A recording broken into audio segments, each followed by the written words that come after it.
Assalamualaikum warahmatullahi wabarakatuh.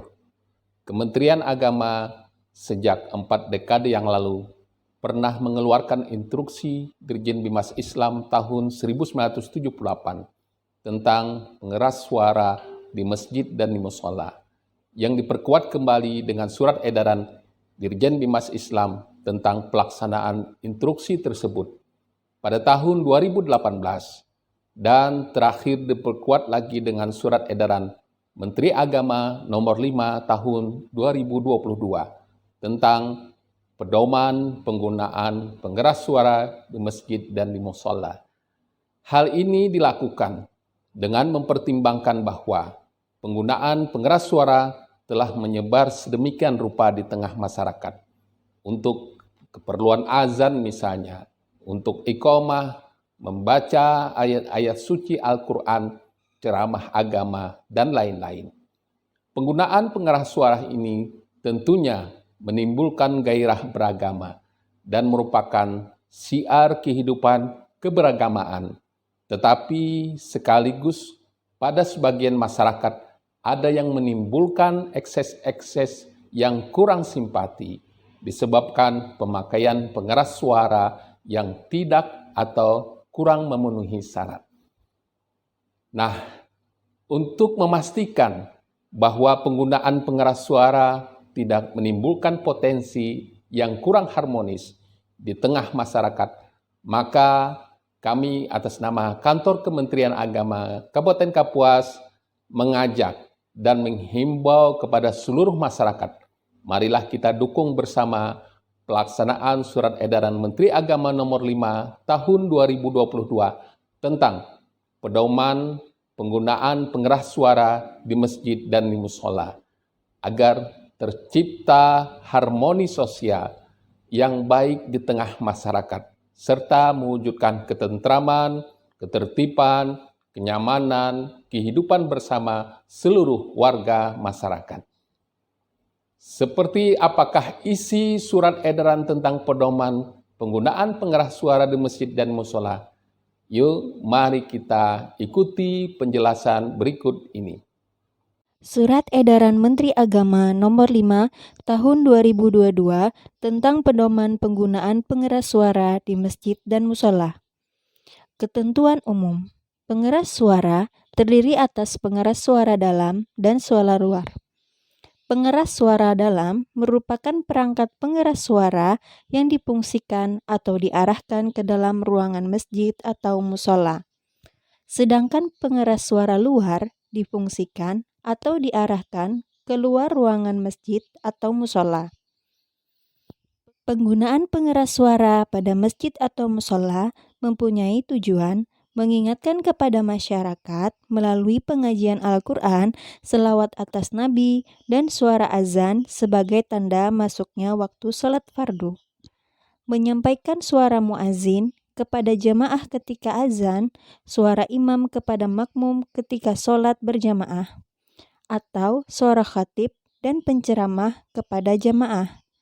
Menyampaikan dakwah kepada masyarakat secara luas, baik di dalam maupun di luar masjid atau mushola. Ketentuan pemasangan dan penggunaan pengeras suara. Pemasangan pengeras suara yang dipisahkan antara pengeras suara yang difungsikan keluar dengan pengeras suara yang difungsikan ke dalam masjid atau mushola. Untuk mendapatkan hasil suara yang optimal, hendaknya dilakukan pengaturan akustik yang baik.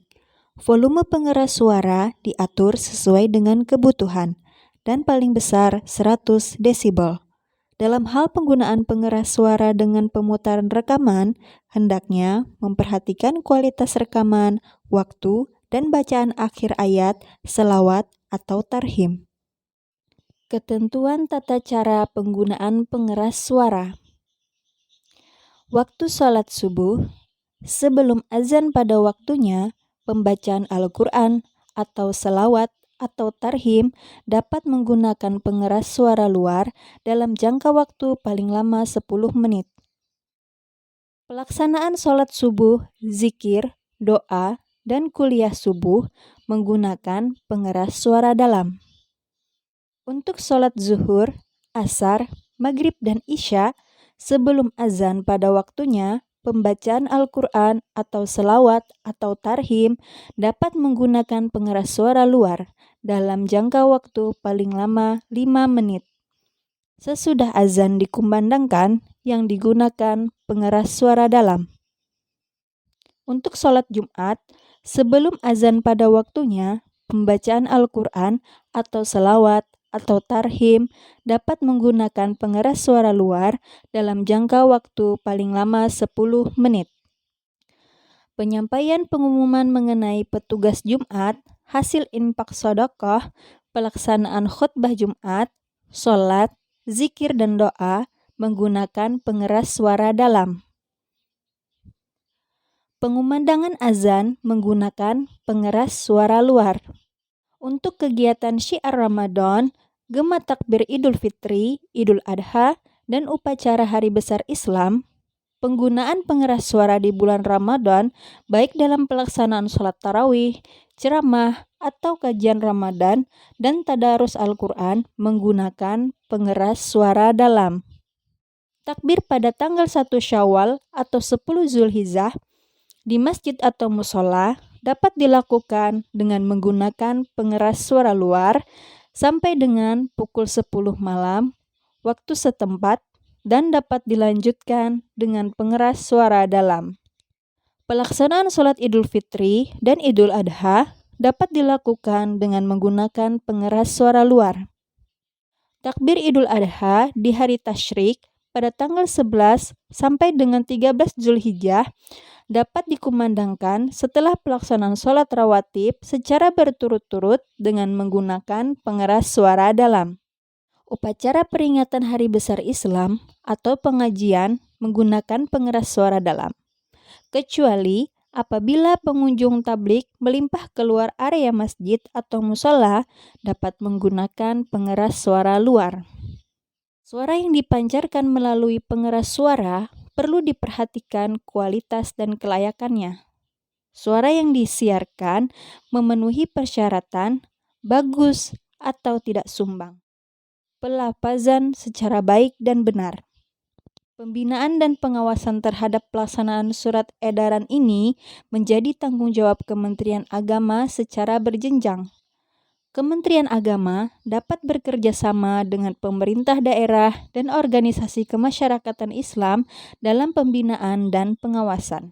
Melihat kondisi sekarang ini, saya menghimbau, jangan sampai masyarakat Kabupaten Kapuas terprovokasi karena hal ini bisa merusak ukhuwah Islamiyah, memecah persatuan dan kesatuan. Mari kita jaga kerukunan umat, baik kerukunan umat intern umat beragama, kerukunan antar umat beragama, dan kerukunan umat beragama dengan pemerintah. Demi negara kesatuan Republik Indonesia yang kita cintai.